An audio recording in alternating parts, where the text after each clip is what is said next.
شیخ الاسلام ابن تیمیہ رحمۃ اللہ علیہ فرماتے ہیں وَلَيْسَ عَلَى الْمَرْأَةِ بَعْدَ حَقِّ اللَّهِ وَرَسُولِهِ أَوْجَبْ مِنْ حَقِّ الزَّوْجِ۔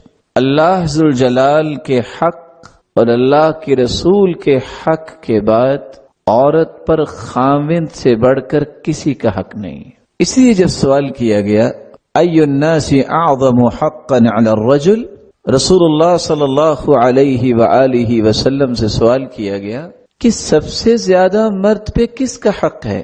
قال امہ، اس کی والدہ کا حق ہے۔ پھر سوال کیا گیا ای الناس اعظم حقا علی المرأة، سب سے زیادہ عورت پہ کس کا حق ہے؟ قال زوجها، اس کے خامند کا۔ تو امام ابن تیمیہ رحمۃ اللہ علیہ فرماتے ہیں اور اس کے رسول کے بعد جن حقوق کی پاسداری کرنے کی ذمہ داری اللہ نے عورت کو دی ہے وہ خامند کے حقوق ہیں۔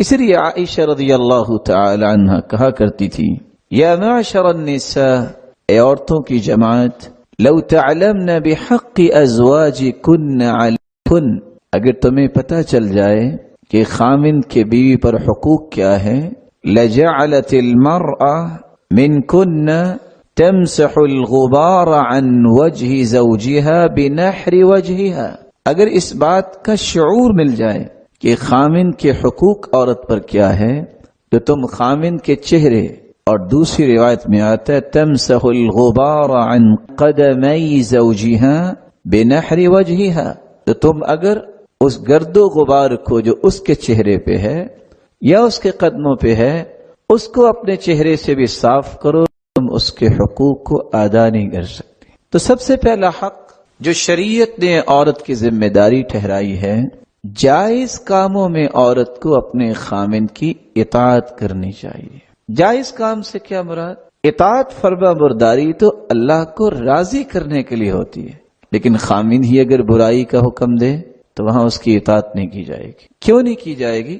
لا طاعت لمخلوق فی معصیت الخالق، جس کام میں اللہ کی نافرمانی ہو رہی ہو اس میں کسی کی اطاعت جائز نہیں ہے۔ رسول اللہ صلی اللہ علیہ وسلم نے فرمایا اذا صلت المرأة خمسها وصامت شهرها، جو عورت 5 نمازوں کی پابند بن جاتی ہے، رمضان المبارک کے روزے رکھتی ہے، وحفظت فرجها، اور اپنی عزت کی حفاظت کرتی ہے، واطاعت زوجها، اور اپنے خامند کی اطاعت کرتی ہے، قیل لها ادخل الجنہ من ای باب شئت، قیامت کا دن ہوگا رب تعالی حکم دیں گے یہ جنت کے 8 دروازے کھلے ہیں، جس دروازے سے چاہتی ہو جنت چلی جاؤ۔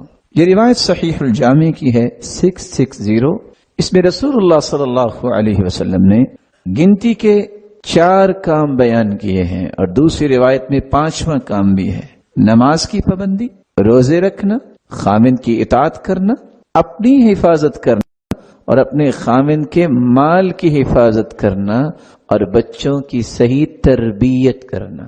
یہ وہ 5 کام ہیں جس پہ توجہ دینے سے اللہ ذوالجلال نے عورت کے لیے جنت کے 8 دروازے کھولنے اور اسے جنت میں بھیجنے کا اعلان کروا دیا۔ رسول اللہ صلی اللہ علیہ وسلم نے فرمایا اثنان لا تجاوز صلاتهما رؤوسهما، 2 ایسے لوگ ہیں جن کی نماز ان کے کانوں سے بھی اوپر نہیں جاتی، آسمانوں تک پہنچنا اور قبول ہونا تو دور کی بات۔ عبد عابق من موالیہ حتی یرجع، غلام اپنے مالک کی اجازت کے بغیر اگر بھاگ گیا ہے، جب تک وہ واپس نہیں آ جاتا، وہ جہاں بھی ہے وہ جو بھی نماز پڑھے گا اس کے کانوں سے بھی اوپر نہیں جائے گی۔ وامرأة عصت زوجها حتی ترجع، ایسی عورت جو اپنے خامند کی نافرمانی کرتی ہے، حتی ترجع، جب تک وہ پلٹ کے نہیں آ جاتی، نافرمانی چھوڑ نہیں دیتی، وہ چاہے تہجد پڑھے، وہ چاہے فرائض پڑھے، اس کی نماز قبول ہونا تو دور کی بات، اس کے کانوں سے بھی اوپر نہیں جاتی۔ اور یہ روایت ہے سلسلہ صحیحہ کی 288۔ رسول اللہ صلی اللہ علیہ وسلم نے ان 2 حدیثوں میں ایک راز بیان کیا ہے۔ وہ راز کیا ہے کہ اللہ ذوالجلال کے ہاں جنت کی حقدار اور عبادت کی قبولیت کی حقدار وہ عورت ہے جو اپنے خاوند کی اطاعت کرتی ہے. اور یہاں رک کے یہ سمجھنا ضروری ہے کہ عورت کا اطاعت کرنا لیس انتقاص لہا، اس میں اس کی شخصیت میں نقص نہیں ہے، یہی اس کی عظمت کی دلیل ہے. یہی تو اسلام نے اس کو نعمت دی. کیسے اسلام نے نعمت دی؟ آج ارسطو کا نام لوگ لیتے لیتے تھک جاتے ہیں. پتہ ہے ارسطو کیا کہتا تھا؟ 4 نظریات اس شخص نے پیش کیے تھے. وہ کہا کرتا تھا ان المرء کائن ناقص ضعیف الارادہ، دنیا میں سب سے ناقص چیز ہے تو عورت ہے. اسلام نے کہا نہیں، جس طرح مرد کی عزت ہے عورت کی بھی عزت ہے. وہ کہا کرتا تھا دنیا میں سب سے کمزور ارادہ وہ ہے جو کسی عورت نے کیا ہو. اسلام نے کہا نہیں، اللہ تعالیٰ نے ایسی ایسی عورتیں بھی پیدا کی جس جیسے کام مرد نہیں کر سکے. اس کا یہ کہنا تھا کہ عورت کے اندر یہ صلاحیت ہی نہیں ہے کہ وہ کسی بلندی پہ پہنچ سکے. اسلام نے یہ ثابت کیا کہ جو صلاحیت سیدہ عائشہ اور سیدہ خدیجہ اور مریم علیہ الصلاۃ والسلام کے پاس تھی وہ کسی کے پاس نہیں تھی. اس کا یہ کہنا تھا نعوذ باللہ من ذالک انہا مخلوقا نجسا. یہ ارسطو کہتا تھا کہ یہ تو ایک نجس مخلوق ہے. اسلام نے کہا نہیں، الطیبات للطیبین، مرد پاکیزہ ہے تو عورتیں بھی پاکیزہ ہیں. اگر مرد برے ہیں تو عورتیں. اس کا یہ کہنا تھا کہ عورت کی تو اتنی ہی قیمت ہے، اگر کسی معاشرے کے اندر نسل کی ضرورت ہو تو کسی بھی عورت کو لایا جا سکتا ہے اور کسی کی طرف بھی کسی عورت کو بھیجا جا سکتا ہے. اسلام نے کہا جتنی عزت مرد کی ہے اتنی ہی عزت عورت کی ہے. جس طرح مرد اپنی عزت پہ داغ پسند نہیں کرتا عورت بھی نہیں پسند کرتی. رسول اکرم صلی اللہ علیہ وآلہ وسلم نے جو صحابہ کرام کو یہ بات سمجھائی کہ عورت ایک عزت کا نام ہے، ایک پردے کا نام ہے، یہی وہ ایک تھا جس میں جاہلیت کے تمام ذلت کے پردے چاک کیے گئے اور عورت کے اوپر عزت کی چادر ڈال دی گئی. کس طرح اس کو سلعۃ تباع وتشترى، اس عورت کو بازار کا ساز و سامان سمجھا جاتا، جیسے چاہو خریدو جیسے چاہو بیچو. شریعت نے کہا نہیں، اگر کسی کی 2 بیٹیاں ہیں اس کی یہ پرورش کر دے تو قیامت کے دن جنت میں میرے ساتھ اس طرح ہوگا جس طرح یہ 2 انگلیاں ہیں. یہ 3 بہنیں ہو جائیں، صحیح پرورش کر دو، قیامت کے دن جہنم کے سامنے دیوار بن جائیں گی. بھائیوں کو والدین کو جہنم نہیں جانے دیں گی. یہ بیوی بن جائے تو یہ اس قابل ہے کہ اس کو سیدہ کہا جائے.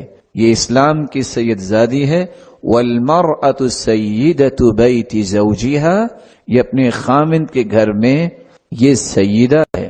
اور اگر ماں بن جائے تو اس کے قدموں تلے اللہ نے جنت رکھ دی ہے. فرمایا فسم الجنہ، اللہ نے جنت اس کے قدموں تلے رکھی. تو عورت کا اطاعت کرنا یہ اللہ عز و جلال نے جو اس پر انعامات کیے ہیں یہ اس کا شکر کرنا ہے. وگرنہ اس کی حالت تو جاہلیت میں بہت بری تھی. جب کو لوگ چاہتے اپنی بیویاں تبدیل کر لیا کرتے. حالت یہ تھی کہ باپ فوت ہوتا تو بیٹا ہی اپنی ماں کے سر پہ چادر ڈالتا اور اسے اپنی بیوی بنا لیتا. اسلام نے ان ساری شکلوں کو حرام قرار دیا. تو عورت کا اطاعت کرنا یہ اس کی شخصیت میں نقص نہیں ہے، عیب نہیں ہے، بلکہ اس میں اس کی عظمت ہے، اس میں ہی اس کی شخصیت کی بلندی ہے. اسے جس مقصد کے لیے پیدا کیا گیا ہے ان مقاصد کو پورا کرنے میں یہ مقصد بھی اس کی مدد کرتا ہے.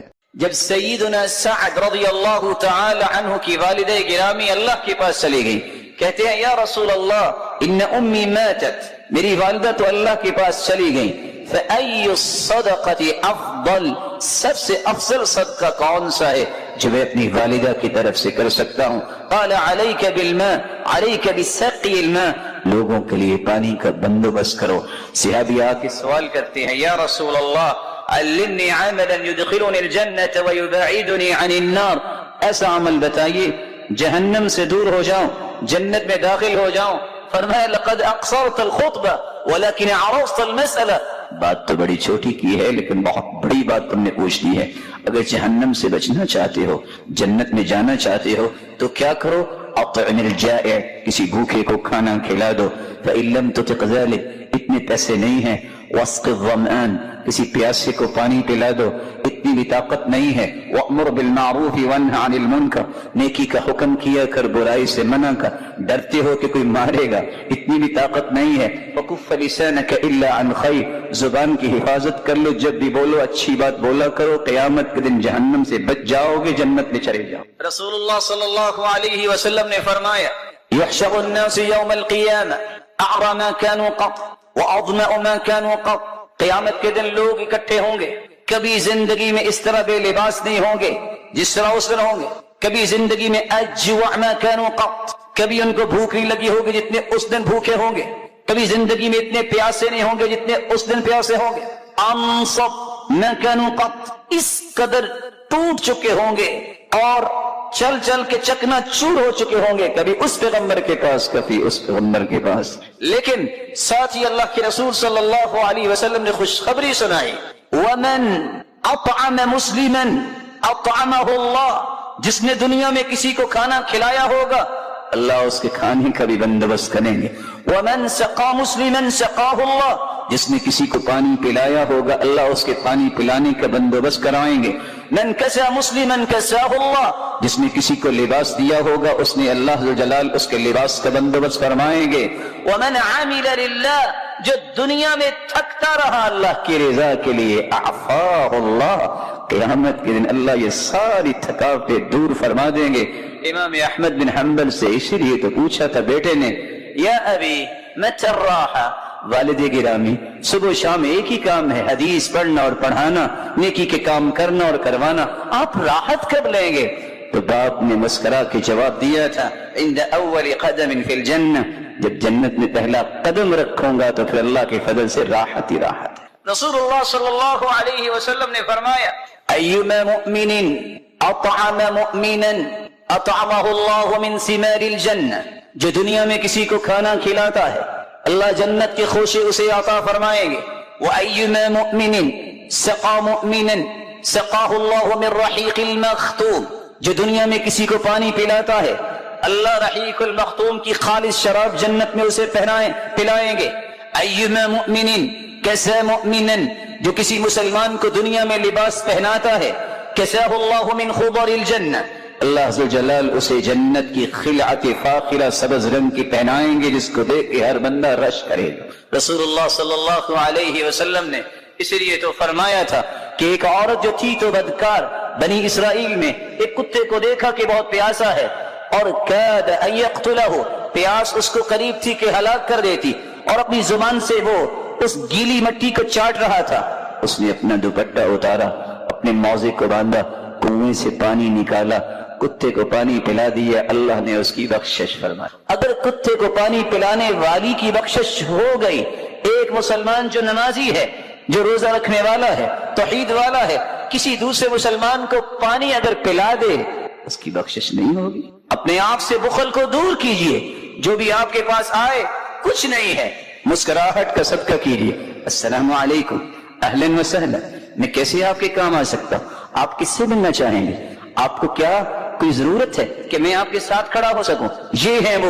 یہ وہ اقدار جو صحابہ کرام کے پاس تھی، یہ مسکراہٹیں تھی اللہ کے رسول کی، جب ملاقات کرتے تو مسکراتے، ما تکلم رسول اللہ صلی اللہ علیہ وسلم الا وهو متبسما، آپ جب بھی بات کرتے مسکرا کے بات کرتے، اور سننے والے کو محسوس یہ ہوتا ہے کہ دنیا میں سب سے زیادہ اللہ کے رسول میرے ساتھ ہی محبت کرتے۔ رسول اللہ صلی اللہ علیہ وسلم نے سچ فرمایا۔ امام حاکم مستدرک حاکم کے مؤلف جب ان کے چہرے پہ ایک بیماری کا ظہور ہوا، علاج کروا رہے ہیں، ایک دن سوچتے ہیں لو میں علاج کروا رہا ہوں، علاج تو میرے پاس ہے، اللہ کے رسول نے فرمایا تھا داؤ مرضاکم بالصدقہ، اپنی بیماریوں کا علاج صدقے کے ذریعے کرواؤ، اور یہ حدیث جب سامنے آئے کہ پانی کا بندوبست کرو، اٹھے اور ایک ایسی جگہ پہ جا کے پانی کا بندوبست کروایا جہاں پانی کا بندوبست نہیں تھا، ادھر پانی جاری ہوا بغیر کسی دوائی کے، اللہ ذوالجلال نے انہیں شفا یاب کر دیا۔ آج ہماری آنکھوں نے بھی دیکھا، کانوں نے بھی سنا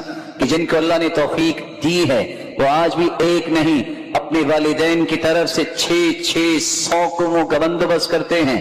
کاش کسی شخص کو آج بھی توفیق ملے کہ اس حدیث پہ عمل کرتے وقت 600 نہیں تو کم از کم ان 60 گھروں میں تو پانی پہنچانے کا بندوبست کرے جو بیچارے پانی سے محروم ہیں، اور جن کی نیک اور صالحہ بچیاں 6 سے 4 گھروں کو گزار کے آگے سے پانی بھر کے لاتی ہیں۔ مسلمانوں کو رفاہ عامہ کا کام کیوں سونپ رکھا ہے عہدیداروں کو؟ میں اور آپ بھی ذمہ دار ہیں، مسلمان ہیں، ہمیں بھی ان باتوں کا خیال رکھنا چاہیے۔ ایک مسلمان جب قرآن مجید کی تلاوت کرے، جب قرآن مجید کو پڑھے، اس کے سامنے کون سے اہداف ہونے چاہیے، کون سے مقاصد ہونے چاہیے؟ بندہ مومن جس کو توفیق مل جائے کہ میں نے قرآن کو پڑھنا ہے، اسے چاہیے کہ 5 اہداف کو سامنے رکھے۔ سب سے پہلا ہدف قراءۃ القرآن بقصد العلم والمعرفہ، قرآن اس نظریے سے پڑھے کائنات میں سب سے بڑا علم قرآن کا علم ہے، سب سے بڑی معرفت قرآن کی معرفت ہے۔ سیدنا عبداللہ بن مسعود رضی اللہ تعالی عنہ وارضاہ اس لیے کہا کرتے تھے اذا اردتم العلم فانثروا هذا المصحف فإن فيه علم الاولین والآخرین۔ اذا اردتم العلم، اگر تمہارے اندر علم کی خواہش پیدا ہو جائے کہ میں نے علم سیکھنا ہے، مجھے معرفت و عرفان چاہیے، مجھے پہچان چاہیے، اگر تم زندگی کے حقائق کا ادراک کرنا چاہتے ہو تو اس قرآن کو کھول لیا کرو۔ فإن فيه علم الاولین والآخرین، اس قرآن کے اندر پہلی تمام الہامی کتابوں کا بھی علم ہے، والآخرین، اور قیامت تک آنے والی انسانیت کی ضروریات کا بھی علم ہے۔ یہی وجہ ہے مسروق ابن الاجدع کہا کرتے تھے ما نسأل اصحاب محمد صلی اللہ علیہ وسلم عن شيء الا وعلمهم في القرآن ولكن قصر علمنا منه۔ ہم جب بھی صحابہ کرام رضی اللہ عنہم وارضاہم سے کوئی سوال کرتے تو وہ جواب قرآن مجید سے دیتے، ولیکن قصر علمنا منه، آج ہمارا علم ناقص ہو گیا ہے، اس لیے ہمیں قرآن سے جواب نہیں ملتا۔ رسول اللہ صلی اللہ علیہ وسلم کے صحابی ابو ہریرہ رضی اللہ تعالی عنہ اس لیے کہا کرتے تھے البیت الذی یتلی فیہ کتاب اللہ کیسر خیرہ، وہ گھر جس میں اللہ کی کتاب کی تلاوت کی جاتی ہے اس گھر کی خیر و برکت زیادہ ہو جاتی ہے۔ وحضرتہ الملائکہ، اور اس گھر میں اللہ کے نورانی فرشتے حاضر ہو جاتے ہیں۔ وخرجت منہ الشیاطین، اور شیاطین اس گھر سے بھاگ جاتے ہیں۔ والبیت الذی لا یتلی فیہ کتاب اللہ، اور وہ گھر جس گھر میں اللہ کے کلام کی تلاوت نہ ہو، قل خیرہ ضاق بأہلہ، وہ گھر تنگی داماں کی شکایت کرتا ہے۔ وقل خیرہ، اور اس گھر کی خیر و برکت ختم ہو جاتی ہے۔ وحضرتہ الشیاطین، اور شیاطین اس گھر میں ڈیرے جما لیتے ہیں۔ وخرجت منہ الملائکہ، اور نورانی فرشتے اللہ کی رحمت کے فرشتے اس گھر سے چلے جاتے ہیں۔ رسول اللہ صلی اللہ علیہ وسلم پر قرآن نازل ہوا، اس میں واقعتاً سب سے بڑی علم و معرفت ہے۔ آج ٹیکنالوجی کے نام پہ اپنے آپ کو مرعوب کرنے والے سوچیں، قرآن مجید نے تو اس کا بھی حکم دیا، قرآن مجید نے تو اس کی بھی حقیقت کھولی، لوح کو ہم نے اتارا ہے، اس میں پروفٹ بھی ہے اور پاور بھی ہے۔ پوری کی پوری ٹیکنالوجی اس آیت کے گرد طواف کرتی نظر آتی ہے، اور آج لاکھوں میں گلیکٹک سسٹم قرآن مجید کی ایک آیت کو اگر انسان سمجھ لے تو اس کا طواف کرتے نظر آتا ہے۔ قرآن مجید میں اللہ رب العزت فرماتے ہیں وَالشَّمْسُ تَجْرِي لِمُسْتَقَرٍّ لَهَا، اور دوسری جگہ فرمایا إِنَّ فِي خَلْقِ السَّمَاوَاتِ وَالْأَرْضِ وَاخْتِلَافِ اللَّيْلِ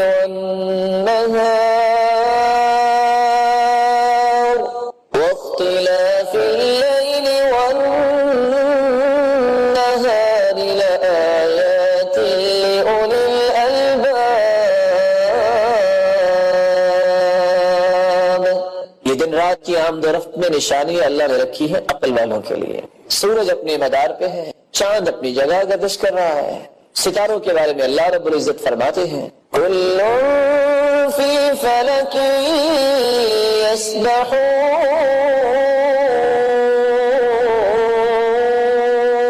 ہر چیز کو جو اللہ نے نظام دے رکھا ہے اس نظام کے تحت چل رہی ہے۔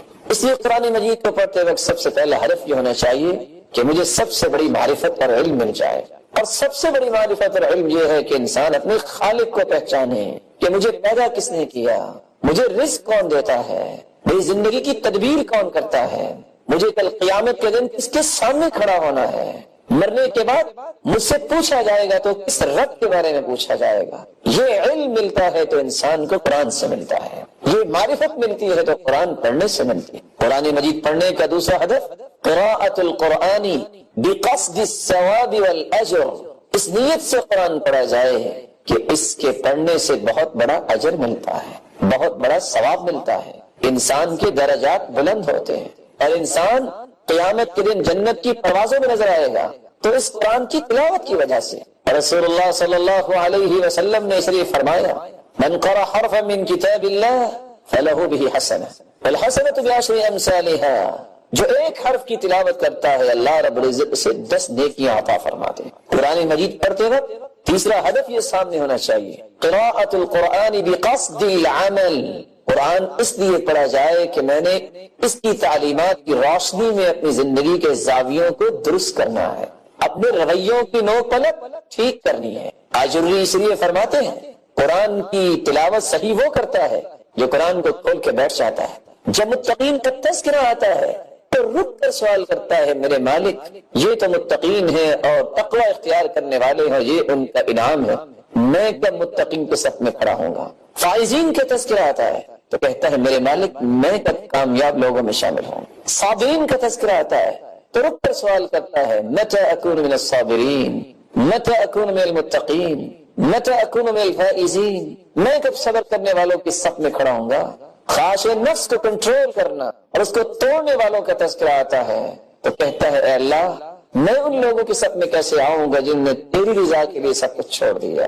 رسول اللہ صلی اللہ علیہ وسلم نے تو اس قرآن کے ذریعے ہی تبدیلی پیدا کی. اور حسن بصری رحمت اللہ علیہ کہا کرتے تھے امر الناس ان يعملوا بالقرآن, لوگوں کو حکم دیا گیا کہ وہ قرآن پڑھیں اور قرآن پہ عمل کریں. فاتخذوا تلاوته عملا, انہوں نے اس کی تلاوت کو ہی عمل سمجھ لیا. اللہ رب العزت ہمیں قرآن مجید کو علم و معرفت کے لیے اور عمل کے لیے پڑھنے کی توفیق عطا فرمائے. قرآن مجید کو پڑھا جائے تو عمل کے لیے پڑھا جائے, کیونکہ صحابہ کرام رضوان اللہ تعالی علیہم اجمعین کا معمول یہ تھا. عثمان رضی اللہ تعالی عنہ فرماتے ہیں كان اذا تعلم احد منا 10 آیات لم يجاوزهن حتى يعرف معانيهن والعمل بهن, ہم میں سے ہر شخص جب 10 آیتیں سیکھ لیتا اس وقت تک 11ویں آیت نہ پڑھتا جب تک ان 10 آیات کے مفاہیم کو نہ سمجھ لیتا اور اس کے مطابق عمل نہ کر لیتا. كنا نتعلم العلم والعمل معا, ہم علم بھی سیکھتے اور عمل بھی سیکھتے. قرآن مجید پڑھنے کا چوتھا ہدف قراءۃ القرآن بقصد مناجات اللہ سبحانہ وتعالی, قرآن پڑھا جائے تو اس نظریے سے کہ میں اپنے رب سے ہم کلام ہونے لگا ہوں, میں اپنے مالک سے مناجات کرنے لگا ہوں. رسول اللہ صلی اللہ علیہ وسلم قرآن ایسے ہی پڑھا کرتے تھے. یہ وصف کسی کو سمجھ میں آ جائے تو پھر قرآن کی لذتیں کچھ اور ہوتی ہیں, قرآن کی حلاوتیں پھر اس کو نصیب ہو جاتی ہیں. رسول اللہ صلی اللہ علیہ وآلہ وسلم نے فرمایا جب سیدنا سعد رضی اللہ تعالی عنہ کی والدہ گرامی اللہ کے پاس چلی گئی, کہتے ہیں یا رسول اللہ ان امی ماتت, میری والدہ تو اللہ کے پاس چلی گئی, فأی الصدقۃ افضل, سب سے افضل صدقہ کون سا ہے جو میں اپنی والدہ کی طرف سے کر سکتا ہوں. قال علیک بالماء, علیک بسقی الماء, لوگوں کے لیے پانی کا بندوبست کرو. صحابی آپ کے سوال کرتے ہیں یا رسول اللہ علمنی عملا يدخلنی الجنة ويبعدنی عن النار, ایسا عمل بتائیے جہنم سے دور ہو جاؤں جنت میں داخل ہو جاؤں. فرمایا لقد اقصرت الخطبہ ولكن عرفت المسألہ, بات تو بڑی چھوٹی کی ہے لیکن بہت بڑی بات تم نے پوچھ لی ہے. اگر جہنم سے بچنا چاہتے ہو جنت میں جانا چاہتے ہو تو کیا کرو, اطعم الجائع, کسی بھوکے کو کھانا کھلا دو. فإن لم تطق ذلك, اتنے پیسے نہیں ہیں. واسق الظمآن, کسی پیاسے کو پانی پلا دو, اتنی بھی طاقت نہیں ہے. وأمر بالمعروف وانہ عن المنکر, نیکی کا حکم کیا کر برائی سے منع کر, ڈرتے ہو کہ کوئی مارے گا, اتنی بھی طاقت نہیں ہے. وکف لسانک الا عن خیر, زبان کی حفاظت کر لو, جب بھی بولو اچھی بات بولا کرو, قیامت کے دن جہنم سے بچ جاؤ گے, جنت میں چلے جاؤ. رسول اللہ صلی اللہ علیہ وسلم نے فرمایا یحشر الناس یوم القیامہ اعرى ما كانوا قط واظمأ ما كانوا قط, قیامت کے دن لوگ اکٹھے ہوں گے, کبھی زندگی میں اس طرح بے لباس نہیں ہوں گے جس طرح اس دن ہوں گے, کبھی زندگی میں اجوع ما كانوا قط, کبھی ان کو بھوک نہیں لگی ہوگی جتنے اس دن بھوکے ہوں گے، کبھی زندگی میں اتنے پیاسے نہیں ہوں گے جتنے اس دن پیاسے ہوں گے. انصب نہ كانوا قط، اس قدر ٹوٹ چکے ہوں گے اور چل چل کے چکنا چور ہو چکے ہوں گے، کبھی اس پیغمبر کے پاس کبھی اس پیغمبر کے پاس. لیکن ساتھ ہی اللہ کے رسول صلی اللہ علیہ وسلم نے خوشخبری سنائی، ومن اطعم مسلما اطعمه اللہ، جس نے دنیا میں کسی کو کھانا کھلایا ہوگا اللہ اس کے کھانے کا بھی بندوبست کریں گے. ومن سقا مسلما سقاہ اللہ، جس نے کسی کو پانی پلایا ہوگا اللہ اس کے پانی پلانے کا بندوبست کرائیں گے. من کسا مسلما کساہ اللہ، جس نے کسی کو لباس دیا ہوگا اس نے اللہ ذو جلال اس کے لباس کا بندوبست فرمائیں گے. ومن عامل للہ، جو دنیا میں تھکتا رہا اللہ کی رضا کے لیے اعفاہ اللہ، قیامت کے دن اللہ یہ ساری تھکاوٹیں دور فرما دیں گے. امام احمد بن حنبل سے اسی لیے تو پوچھا تھا بیٹے نے، یا ابی متی الراحہ، والد گرامی صبح و شام ایک ہی کام ہے، حدیث پڑھنا اور پڑھانا، نیکی کے کام کرنا اور کروانا، آپ راحت کب لیں گے؟ تو باپ نے مسکرا کے جواب دیا تھا، عند اول قدم فی الجنہ، جب جنت میں پہلا قدم رکھوں گا تو پھر اللہ کے فضل سے راحت ہی راحت ہے. رسول اللہ صلی اللہ علیہ وسلم نے فرمایا، ایما مؤمن اطعم مؤمنا اطعمہ اللہ من ثمار الجنہ، جو دنیا میں کسی کو کھانا کھلاتا ہے اللہ جنت کے خوشے اسے عطا فرمائیں گے. وَأَيُّمَا مُؤْمِنٍ سَقَى مُؤْمِنًا سَقَاهُ اللَّهُ مِنْ رَحِيقِ الْمَخْتُومِ، جو دنیا میں کسی کو پانی پلاتا ہے اللہ رحیق المختوم کی خالص شراب جنت میں اسے پلائیں گے. أَيُّمَا مُؤْمِنٍ كَسَى مُؤْمِنًا، جو کسی مسلمان کو دنیا میں لباس پہناتا ہے كَسَاهُ اللَّهُ مِنْ خُضَرِ الْجَنَّةِ، اللہ ذو جلال اسے جنت کی خلعت فاخرہ سبز رنگ کی پہنائیں گے جس کو دیکھ کے ہر بندہ رش کرے گا. رسول اللہ صلی اللہ علیہ وسلم نے اسی لیے تو فرمایا تھا کہ ایک عورت جو تھی تو بدکار، بنی اسرائیل میں ایک کتے کو دیکھا کہ بہت پیاسا ہے اور کاد ان یقتلہ، پیاس اس کو قریب تھی کہ ہلاک کر دیتی، اور اپنی زبان سے وہ اس گیلی مٹی کو چاٹ رہا تھا. اس نے اپنا دوپٹہ اتارا، اپنے موزے کو باندھا، کنویں سے پانی نکالا، کتے کو پانی پلا دیا، اللہ نے اس کی بخشش فرما دی. اگر کتے کو پانی پلانے والی کی بخشش ہو گئی، ایک مسلمان جو نمازی ہے، جو روزہ رکھنے والا ہے، توحید والا ہے، کسی دوسرے مسلمان کو پانی اگر پلا دے اس کی بخشش نہیں ہوگی. اپنے آپ سے بخل کو دور کیجئے، جو بھی آپ کے پاس آئے کچھ نہیں ہے، مسکراہٹ کا صدقہ کیجئے. السلام علیکم، اہلاً وسہلاً، میں کیسے آپ کے کام آ سکتا ہوں؟ آپ کس سے ملنا چاہیں گے؟ آپ کو کیا کوئی ضرورت ہے کہ میں آپ کے ساتھ کھڑا ہو سکوں؟ یہ وہ اقدار جو صحابہ کرام کے پاس تھی، یہ مسکراہٹیں تھی اللہ کے رسول کی، جب ملاقات کرتے تو مسکراتے. ما تکلم رسول اللہ صلی اللہ علیہ وسلم الا وهو متبسما، آپ جب بھی بات کرتے مسکرا کے بات کرتے، اور سننے والے کو محسوس یہ ہوتا کہ دنیا میں سب سے زیادہ اللہ کے رسول میرے ساتھ ہی محبت کرتے. رسول اللہ صلی اللہ علیہ وسلم نے سچ فرمایا. امام حاکم، مستدرک حاکم کے مؤلف، جب ان کے چہرے پہ ایک بیماری کا ظہور ہوا، علاج کروا رہے ہیں، ایک دن سوچتے ہیں لو میں علاج کروا رہا ہوں، علاج تو میرے پاس ہے. اللہ کے رسول نے فرمایا تھا دعوا مرضاکم بالصدقہ، اپنی بیماریوں کا علاج صدقے کے ذریعے کرواؤ. اور یہ حدیث جب سامنے آئے کہ پانی کا بندوبست کرو، اٹھے اور ایک ایسی جگہ پہ جا کے پانی کا بندوبست کروایا جہاں پانی کا بندوبست نہیں تھا، ادھر پانی جاری ہوا بغیر کسی دوائی کے، اللہ ذو جلال نے انہیں شفا یاب کر دیا.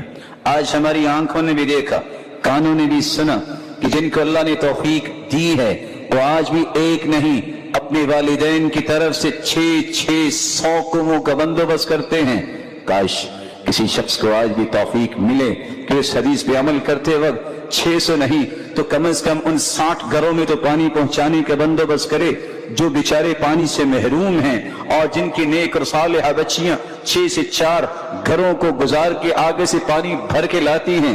مسلمانوں کو رفاہ عامہ کا کام کیوں سونپ رکھا ہے عہدیداروں کو؟ میں اور آپ بھی ذمہ دار ہیں، مسلمان ہیں، ہمیں بھی ان باتوں کا خیال رکھنا چاہیے.